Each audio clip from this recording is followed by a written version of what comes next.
बार बार मैं इस टॉपिक के ऊपर मैं गुफ्तगू करता हूँ कि इंसान जब भी मेहनत करता है, उस मेहनत करते हुए जो चीज़ सबसे ज़्यादा हर्डल क्रिएट करती है, उसके ऊपर वो अपनी स्ट्रेटेजी को डिवाइस करता है। आप CSS PMS की जर्नी में अगर आपने इंग्लिश एसे की स्ट्रेटेजी को डिवाइस ना किया, तो आपकी 11 माह की मेहनत और 11 सब्जेक्ट्स की मेहनत किसी सूरत में नहीं है, क्योंकि अगर एक सब्जेक्ट में आप फेल हैं तो सब में फेल हैं।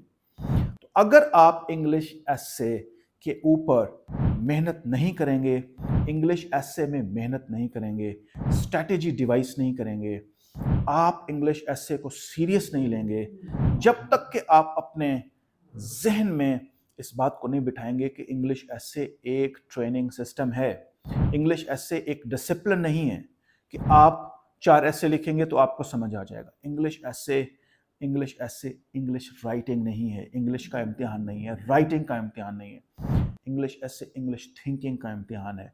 CSS और PMS एसे में PPSC और FPSC ये देखना चाहती है कि आपको इंग्लिश एसे में कि क्या आप कौमी मसाइल को बेहतर अंदाज में समझते हैं या नहीं।